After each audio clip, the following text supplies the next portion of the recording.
We are going to talk about vetting, integrity, the impact, and the process. And our guest is in the studio. Before we welcome him, let's hear the day's proverb. City. Yes, this is our second last proverb from Ethiopia. Cow dung cannot be gathered where no cows have been. Cow dung cannot be gathered where no cows have been. Yes.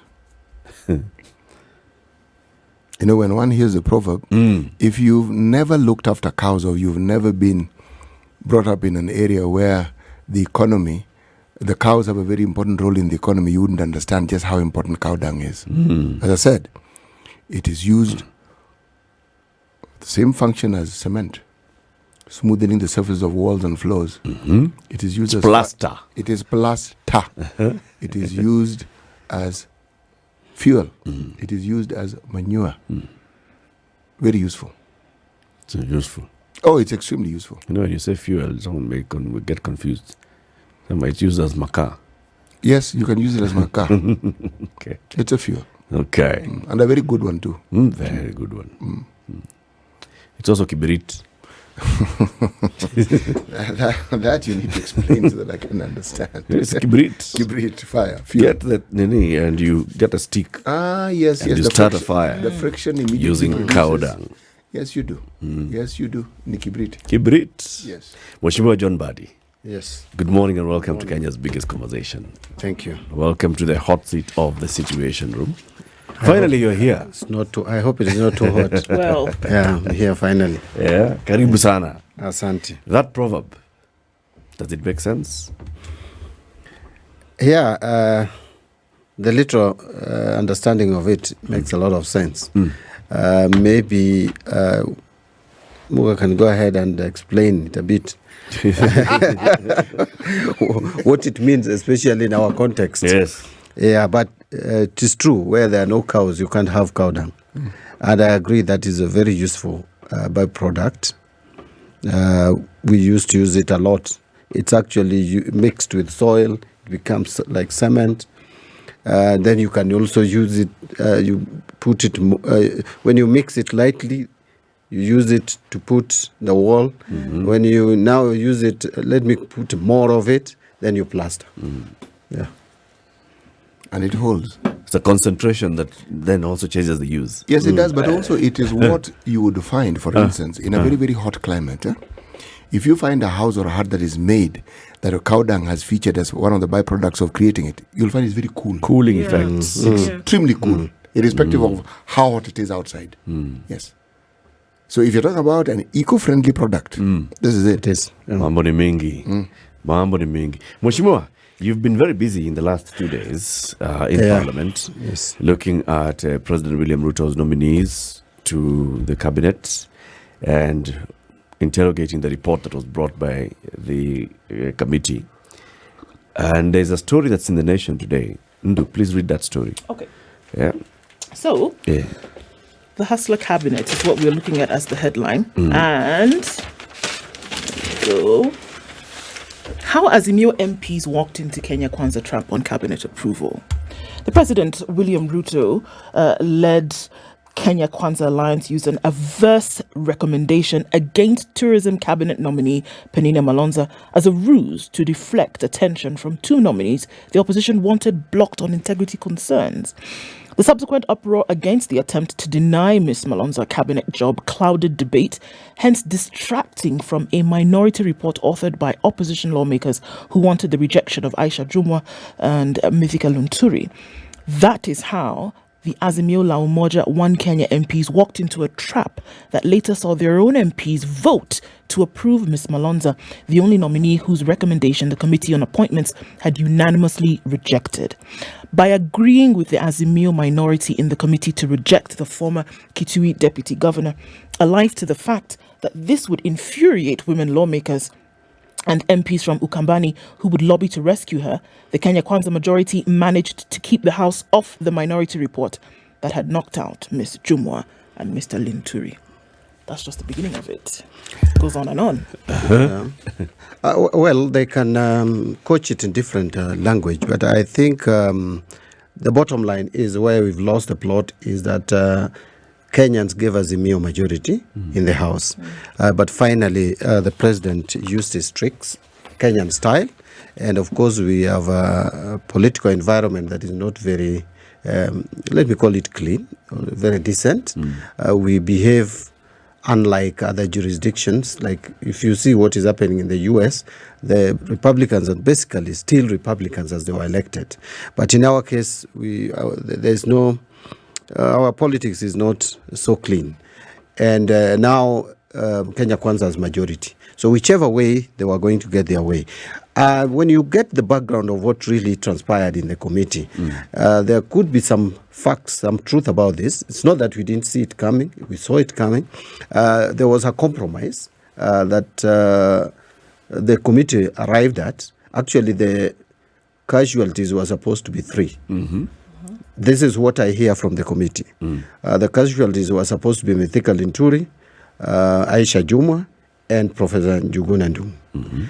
And because of Njuguna Ndung'u, Kenya Kwanza, I'm told, compromised to accept that the lady, Penina Malonza, should be sacrificed, so to speak. And I think that that information was out, so there was no secret about it. What I don't agree with is that it was a secret. There was no secret. We know what transpired in the committee. They talked about it. And so we were aware that this lady was a compromise. And the more reason why some of us felt that if that is the case, then just let the entire team go. So the compromise was for it for her to be rejected. For her to be rejected. Okay, there were... And hoping that even the plenary we had these would also 4 names. reject. We had the 4 names on the table. This is hearsay. I get it from members of the committee. Okay. There were 4 names on the table. There was the name of Malonza, who everybody in the committee agreed did not do very well in terms of the interviews, the oral interviews. Not her papers, not her experience, not her background, but purely on the basis of the oral interview. Then there was the issue of Njuguna Ndung'u, who equally did not do very well. I'm sure Kenyans watched, especially for CS Finance, a docket that we were so keen at. Now, there was the 2. Again, Aisha Juma and Linturi with their integrity issues and all that. So these 4 were supposed to be discussed. Now the minority, I'm told, were for the rejection of the 4. Then now Kenya Kwanza said, no, the only one we can compromise on is 1. So it was like a compromise. And then the minority decided to do a minority report on 2 more. I don't know why they left out Professor Njuguna Ndung'u, but I think it was a compromise. I'm told that Kenya Kwanza, if there's any person they didn't want to hear anything about, was Professor Njuguna Ndung'u. I think because it would have really been reflected badly on the president if he could get it wrong on CS finance. Yep. So then I agree with this story in the papers, but the bit that I don't agree with is like it was an ambush on caught unawares. That is not true. This thing was out there. We discussed it when we were taking tea, and so we were aware. So why did the plenary opt to then even reject the committee's proposal on Penina Malonza? Because it was used as a red herring. You know, we could see, we could read, we could see that this lady is being sacrificed for nothing. Like, if you ask me, what is a bigger crime? If someone has integrity issues around him or her, and then another person cannot answer questions, but I have no questions on integrity. But has no question. And then you look at the academic qualification, work experience. She has even a better work experience than probably the nominee for lands. We need serious reforms in lands. And the nominee for lands, if you look at the CV, is too thin and completely irrelevant. So why do you sacrifice this lady who has even been a deputy governor for 5 years and has worked elsewhere and has academic qualifications and all that, because when she appeared, she didn't come out very well? The same parameter you are using, if you look at what happened to the CS finance, which is the most critical docket, if you ask me, between the 2. Tourism is also very important, but finance is a coordinating ministry. It's a ministry that would help this country to jump from the middle income economy to maybe a developed nation if we were to be serious with Vision 2030. Now, if you are allowing the CS Treasury to go to go through the vetting process and the approval process, and just because he has a PhD in economics, and then you're denying this lady. I mean, there was no justification at all. So many of us felt like this is a fait accompli. Which is why we invited you to this conversation, because everybody's wondering, so is integrity really important? Does it really matter? We have this chapter 6 of the Constitution. We have the Leadership and Integrity Act, which, of course, was watered down in Parliament. The 11th and 12th Parliament did a good job of watering it down. And we talk about this vetting. Vetting is specifically to look at mostly integrity issues and then look at competence. Yeah, let me put it this way. There is a history to this chapter 6 in our Constitution. It just didn't appear there. Remember, during the Moi era or the KANU era, the issues of corruption were non-issues. In fact, Kenyans were celebrating the corrupt. People used to ask, hey, look at so-and-so, look at the way he's dressed, look at the car he drives. That guy supplies the district of Theka, district of Homa Bay, such like. We really used to envy those who had the tenders to supply air in our district, whatever officers. And if you are district accountant, I remember that time, you are such a serious person in the society in terms of your pocket power.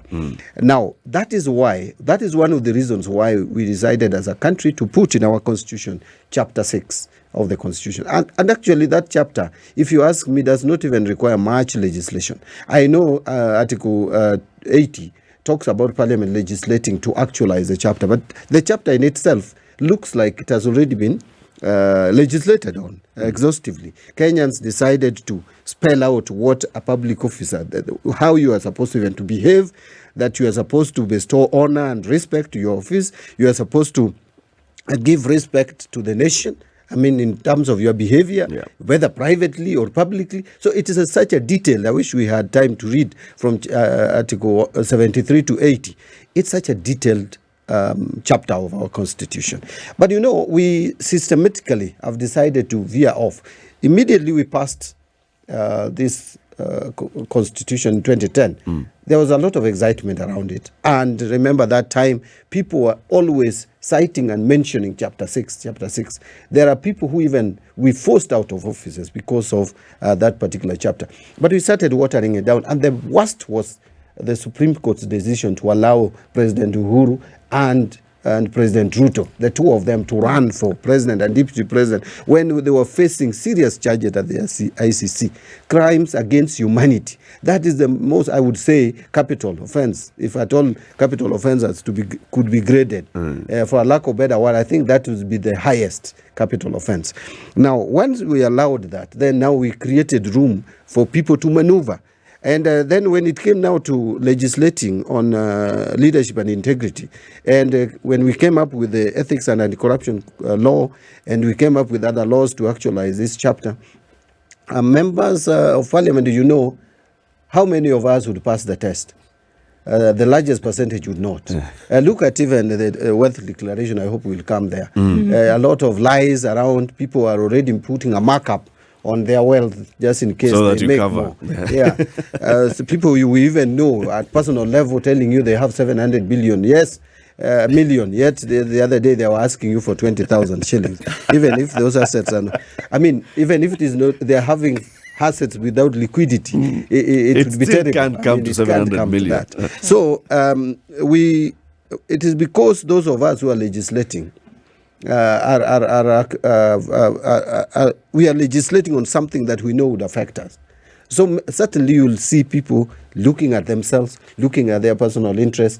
I remember when we wanted to provide that before you contest for any seat, you have to get clearance from EACC.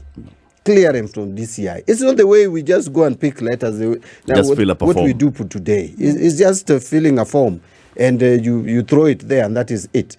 We are completing wealth declaration forms, which no one checks. Okay, we don't even see the difference. Check the difference because we are supposed to do it every 2 years. No one even holds us to account. If in 2020, I had declared that I had 300 million shillings as my net worth. And then 2 years later, now I have 500 million shillings. I should explain the 200 million shillings. Is it purely on the basis of asset growth? Or is it that I have accumulated more wealth? And if I have I paid taxes? If I was doing business? So those are questions that need to be asked. And so we watered it out. I agree. Yes. What is the impact, or how does it play out on the character of an individual then who is being asked to sit at a very high level in government? How do these things play out? Because if we're asking that should integrity matter in political leadership, how does it play out if maybe there is something that I'm hiding? And what would be different from what we see every day? I mean, Chapter 6 seems to be something that was chucked out the window a very, very long time ago. It's a clear indication that we don't have respect to the nation. You know, I wanted just to, in 1 second, read for you something here in Article 73, I think.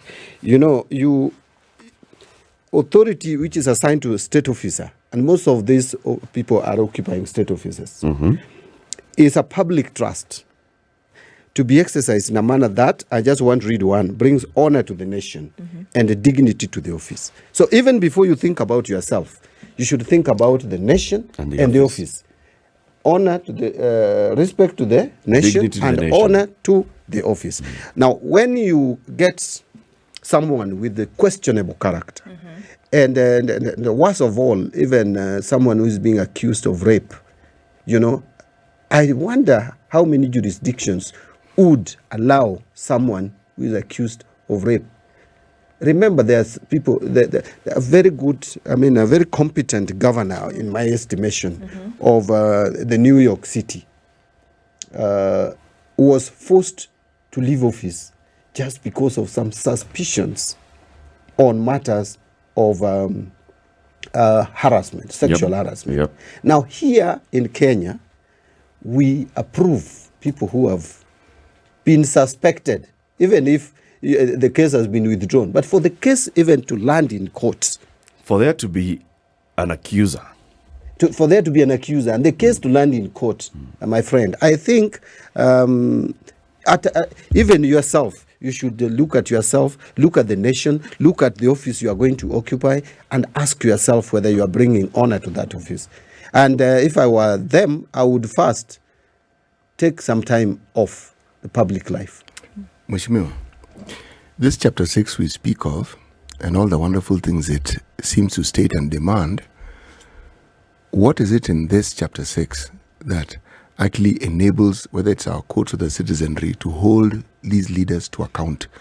What is it that you can do if somebody abrogates these very clearly written demands and requirements? What do you do? What recourse is there within the Constitution to enable, whether it is the judiciary, whether it is the security forces, whether it is the citizenry who vote in these leaders, to actually take action and say, because this is what you've done, our Constitution allows us to do this and this and this, that enables us to be able to remove you from the public eye and from public service because you are not fit to be. What is there that enables us to do that? You see, Article 75 talks about if you breach the provisions of this chapter, you are supposed to be not only be removed from office, but you're not supposed to hold office again, a state office again, in your entire life.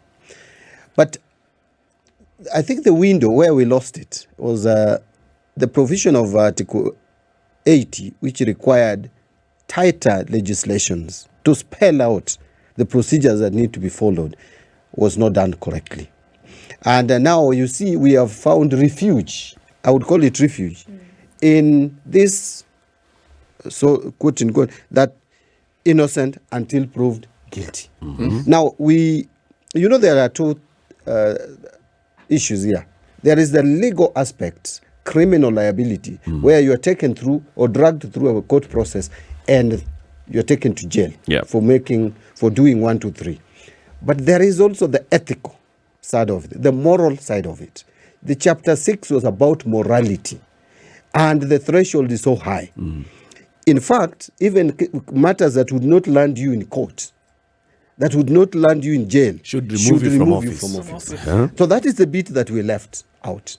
We should have emphasized on that bit as a nation. And I want to repeat again, it is us, because we felt it would affect us. At that time, the reasoning was that if we give too much room to state agencies, they may be misused. Okay? You get this talk of state capture. Yep. True, there is state capture, but I would also tell you that some people are using the excuse of state capture to continue doing bad things. To perpetuate illegalities Yes. and immoralities. Correct.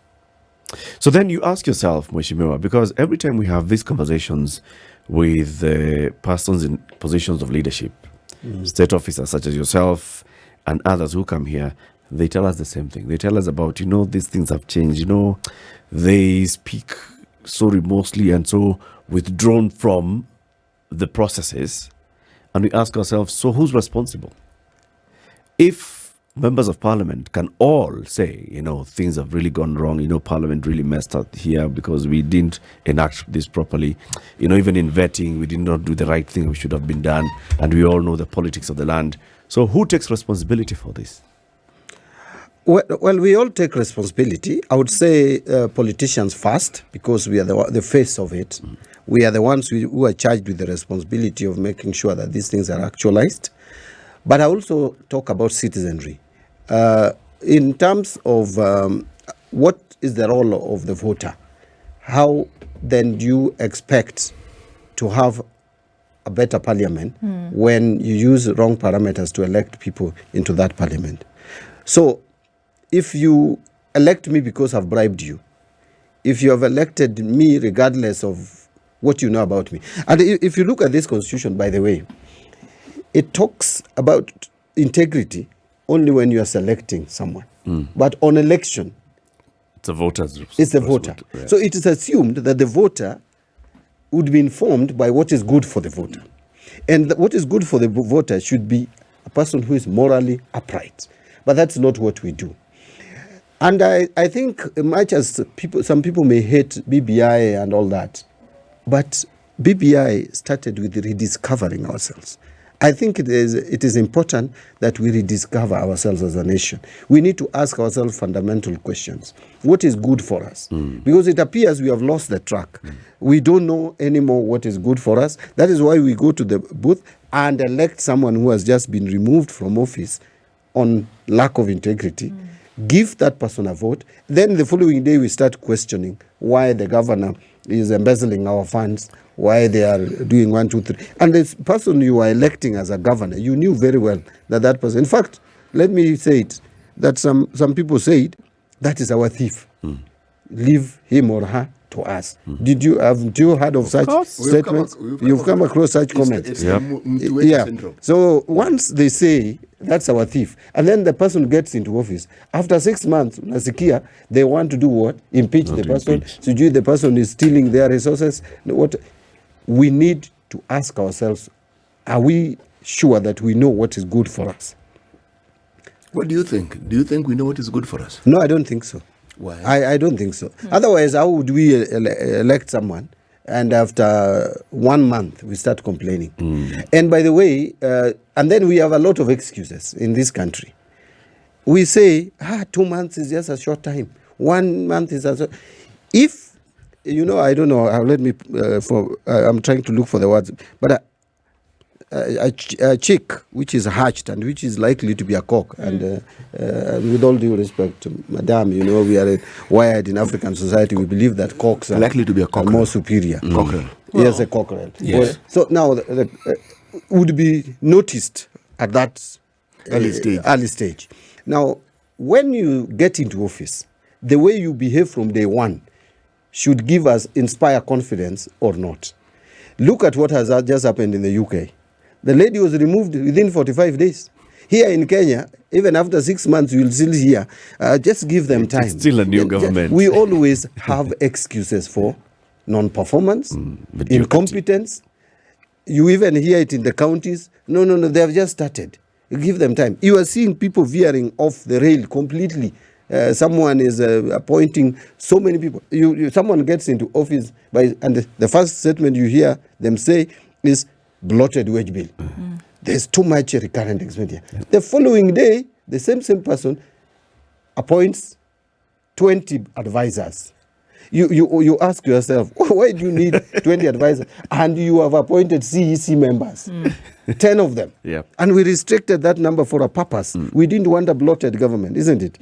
You find that our president at the national level has appointed 21 cabinet secretaries together with the prime's cabinet secretary, makes it 22, and then the secretary to the cabinet, and the Attorney General. That is 24 member cabinet. And then he's still appointing. And yet the Constitution demands that we should have not more than 22. And then he still goes ahead and has an advisor in every sector. Economic advisor, political advisor, CGU advisor on energy. Now you ask, why then did you appoint CS for the Treasury and Economic Matters? Why do you have PSS?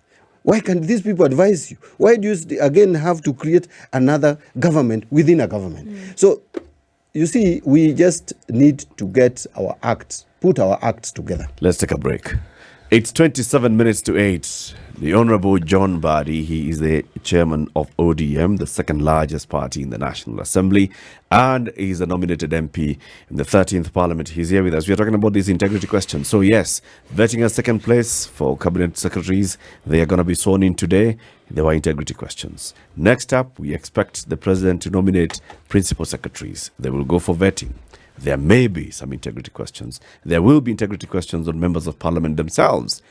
Is integrity really an important thing in our governance? This is the Situation Room, the only way to start your day. 21 minutes to 8 o'clock. The conversation continues. This is a Situation Room. Eric Latif Ndu Oko, CT Muga, and our guest, the Honorable John MBADI, MP. He's here with us. We're talking about integrity in the vetting of our leaders, City. You know, the threshold we keep speaking of, and we often refer to it as an integrity test. But the question that we asked earlier and which Mheshimiwa responded to, the question was, do you really think that our people, I'm paraphrasing, understand this concept of integrity and how do they respond to it? And he said he doesn't think, because when you look at the leaders that we elect, it's like we don't give it thought. I'm actually of the contrary view. I'm actually of the view that people give it thought. Those who say that our leaders represent who we actually are may not be wrong. And what do I mean? The things that leaders are accused of and the things which relate to integrity are out in the open. It's not as though the things that are not out in the open could be much worse. But the things that we see are what we raise issues with. So it isn't as though people don't know. If you have an election and someone is bribing voters, he's not bribing himself or herself. They are giving money to voters, you can see. And the purpose for which the money is being given is known. So when people then vote that person in, it is not that they don't know. And remember, leaders are local. So this is someone whom people know things about that the rest of us don't know. But they decide this is the person they are voting for. Now, if only it was that straightforward, it isn't. In some cases, there are other influences to that voting process that goes beyond just you campaigning and someone else deciding who should go. But over time, it appears that what we call integrity issues and the issues which are contrary to integrity have been normalized. So it is not considered a big issue. No one questions. It's like the test is not whether you are straightforward or not. The test is, are you stupid enough to get caught? If you're not caught, then you're okay. We will join you and pretend you don't do the things that we know you do. Yeah, but we all know that. But we all know what you do. But if you're caught, then shauri yako, now we know. Then the integrity issue kicks in. You know, I may make a very radical proposal. It may be controversial, but I think something needs to also be done about our education system. You know, the current generation is their mindset is completely different from generation of ours, of better even your generation. I agree completely. You know, today the youth want to be rich quickly. They are in a hurry that you can never understand. And that is why the kind of the assessment they give leadership today is completely different from even 1992. Look at 1992. Those who, there was a YK 92 and Kanu splashing money, but people were also principled, and so many were elected without even spending a coin. And that's based on their history, based on their struggles. But today, I am telling you, if you brought those who won elections in 1992 to the current political competition, they would not be elected. Most of them would lose, if Even not all. Even MCA, Yes. George Anyona would not get. And I think it has, people have reached a point, and I'm unhappy about it, because it is the young generation who have lost hope. You hear them say, sisi tunataka kukula, ile tumepata ndio tutahesabu. Tutakula ya leo. What we get now is what we count. Is what matters. So give it to us. How did they get there? How they got there is because a series of disappointments. I would also say a series of disappointments from the leadership. Yep. But again, also, I think people are giving up. You know, in struggles, it takes time for people to actualize. For us to get this constitution, there was a struggle. For us to get Kibaki as a president, it was a struggle. If we gave up, say in 97, in 2002, we wouldn't have gotten Kibaki as a president. So I see people giving up too quickly nowadays. When I got into parliament, I will tell you, I didn't spend much. In fact, they decided and made a judgment that out of the 10 of us, I was the most poor candidate. I doubt it, because we were 10, and I think there were 2 could have been more poor than I was. But people made a conclusion that I was the most poor. But they still voted for me. In fact, the votes that I got, you could add all the votes of the other 9 candidates. And still I was ahead of them. Now, that was a vote that was taken based on objectivity, if you ask me.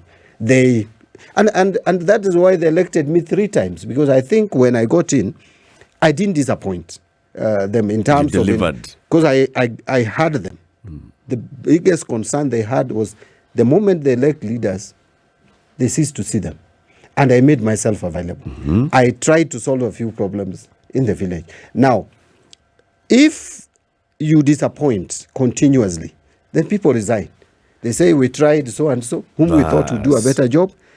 So please give us money, we eat. So if leadership disappoints, then the people also get disappointed.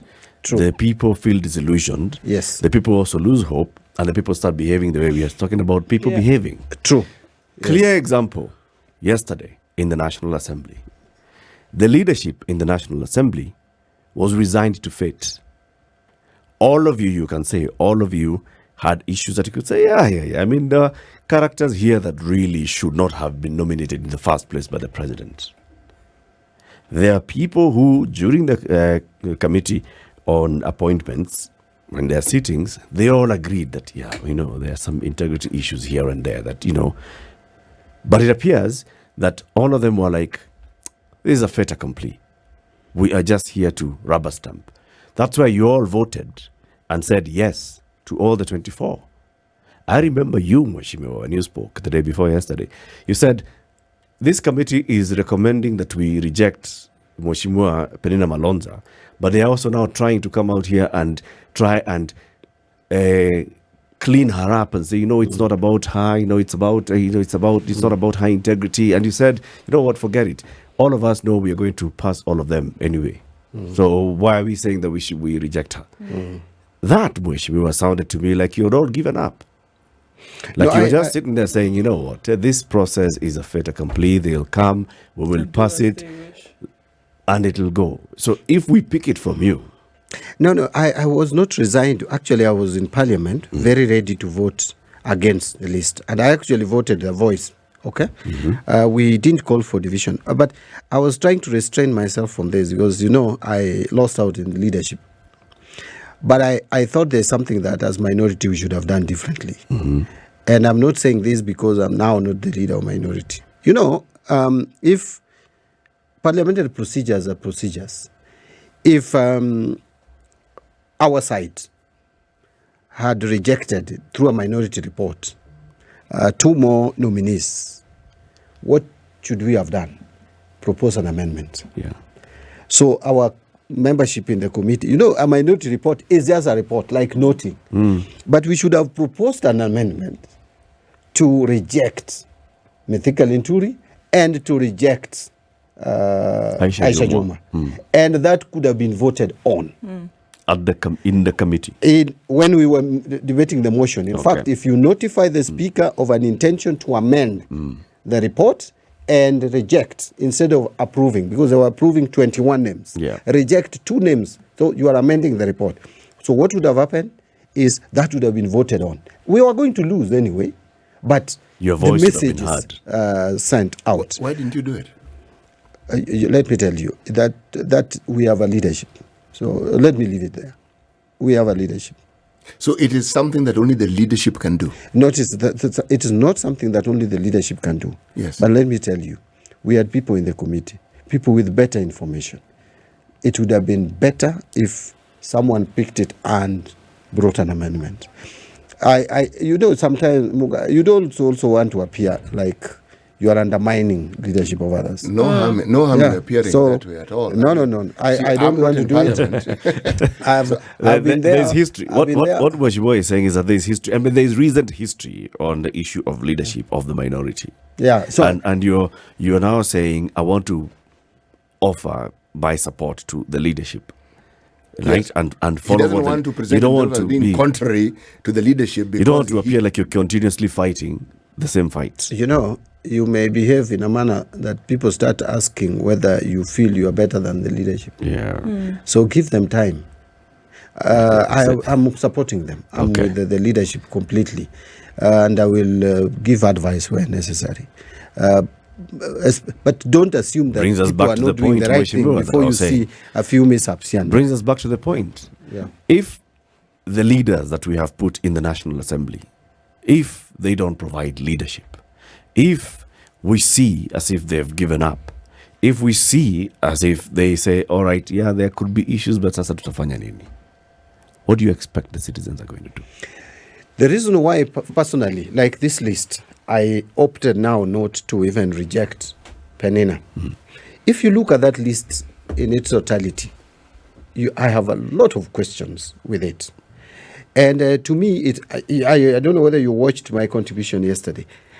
It is clear to me that the president is just guided by political expediency. He was looking for what I termed yesterday as campaign managers for his 2027 presidential election. And that is why he is forming a team of advisors at State House to be able to run the government. Because he knows that the people he has picked for cabinet portfolios are not up to the task. How do you expect Aisha Juma to come to the Ministry of Public Service and reform it? Does she have the capacity? Let us not even talk about integrity.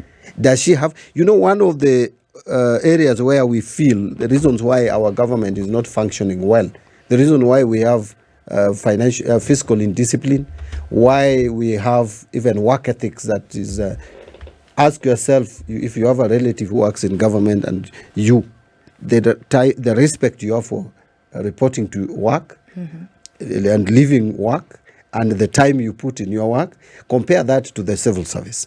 There is a problem. And you need someone who can reform that sector. Is that person Aisha Juma? Look at Ministry of Agriculture, which we claim is driving the economy of this country. Can you entrust that with Mithika Linturi? I mean, you can go on and on. So when now you pick one person, and you want to crucify that one person, then we say, yesterday I used a very strong word. I told Kenyans, really hit me. I said, if you want, give him his skunk, let him carry it. Let us not share. He's the one who wants that cabinet. It's his burden. The person who was elected is Ruto. Yeah. Those who elected him, I'm not one of them. But he supposedly got the highest number of votes. So those who elected him believed in him, trusted him. Yep. They trust even his decisions. So if he has made a decision that this is the cabinet that he wants to run this country or the government with, give it So to be him. it. But I know he's going to run it from State House anyway. What makes you say that? And in what manner do you think? When you say that, in what manner do you think that will happen? Because here we are, after the vetting process has been done, and we're looking at that now being cemented today after the gazetting that we saw coming from the president. So when you say that he will then run it being the government, regardless of the 24 CSs that are in place? Because I'm looking at those CSs and I'm asking myself, will they be able to come up with serious policy proposals that would help the country move forward? You know, William Ruto, can I just interject? Yeah. Would you relay the same sentiment had it been the other way around? If another candidate, perhaps your preferred, had won, and If Raila then Odinga had won, Raila Odinga had won, and, he put forth his nominees for Lands. CS who lands. had any kind of question mark behind their name, would the same sentiment be coming from you? you see, if I would tell Let you, me just ask probably, the question more directly. Yeah. Raila Odinga had become president, and Joho had become cabinet for, say, CS for land. Would you be saying the same thing? I would be saying the same thing, maybe in a different forum. Because you see now, I have no forum with Ruto. I would have a forum with Raila. And there are so many things I've told him, which I think are not right in terms of, but he's the decision maker, all the same. But I could give him advice in a different forum. Now for Ruto, where do I speak to him? Through SpiceFM and through the floor of the House. Raila Odinga, I can speak to him in a different way. So that is a difference. But I would agree with you, even Raila could make mistakes, all right, in terms of making appointments. And we have made mistakes in the past, in some instances. But right now, the president is Ruto. So the person we would talk about and who has made decisions Is Ruto. is Ruto. Yeah. And I'm looking at his cabinet. But you must understand how it looks, though. The optics here are very important. You must understand how it looks. It's that as though there are people who are sitting with a bunch of sour grapes saying, look, we reject this, or we put an X behind this by virtue of the fact that it is not us who are sitting in the driver's seat. Had it been the other way around, would we still be hearing the same thing? Because unfortunately, what it does is that it really waters it down to it's not us, it's them, as opposed to really looking at integrity and authenticity when it comes to leadership, which is the most important thing for Kenyans to do. You know, if I was just making comments without qualifying my statement, then you'd reason that way. But I'm qualifying my statement. I'm just asking questions. Okay. Njukuna Ndung'u has had issues when he was the governor of CBK. Sure. Those are not my creation. Would you ask the same questions of Oparanya, no. for example? If Raila Odinga was president today and he nominated Ndung'u as the CS Treasury, would you ask the same I questions would ask of it, Ndung'u? but in a different forum. That's what I've just explained. Okay. I would ask it, but in a different forum. If I am still in ODM, I would not ask Raila questions like I'm in the opposition. What if he said There is the he role of opposition. What if he remained adamant and he still retained that same person? I as do a two nominee? things. If I still want to remain in the same political formation, I keep quiet. I've already advised. If I feel so conflicted, the honorable thing to do is leave his formation and go to the opposition. That's the most decent thing. But I also don't agree that you can criticize a government and you are in government publicly. That is wrong. That is indiscipline. It doesn't happen in many jurisdictions. Mheshimiwa, Yes. Your party leader, the very thing you say one shouldn't do, has done it on more than one occasion, but that's his style. When you look at, you say, President Ruto plans to run the country from State House. Okay, are you saying that the advisors who've been appointed, in your view, are better bureaucrats? Because with every appointment of an advisor, it seems to be they are shadowing some CS.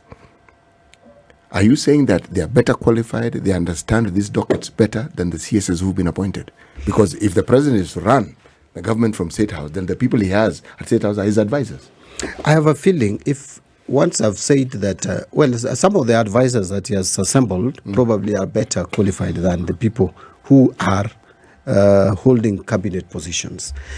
But I wish I could discuss more of these cabinet secretaries. Many of them, I'm fully convinced that on their own, they cannot come up with policies that would help move this government forward. What makes it worse, and this is speculative, is I hear some of the names that are likely to land the positions of principal secretaries. And it convinces me even further that the government is going to be run from State House. So? I have the person I hear is going to be the PS for internal security. God forbid. No experience at all. No experience. And I'm not going to mention his name. But will you vote? We'll talk will about you vote him yes or no? If the name is brought to the floor of the House, how will you vote? I will definitely vote against it, against that name. I know, I've seen the excitement in that House, and it happens every time. In 2013, it did happen. There are people who have joined the government, so to speak, and they speak like now they are executive, they are the government, etc., and they are majority now. Some of them have started complaining that since we came here, no one now picks our calls. No one calls us. But they are giving Kenya Kwanza numbers. So we will make our remarks. I may vote against. If there will be a division, I will vote against.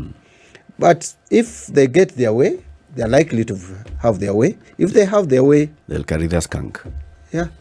Thank you, Mheshimiwa. Mheshimiwa John MBADI is the chairman of ODM and a nominated member of the 13th Parliament. We are talking about integrity.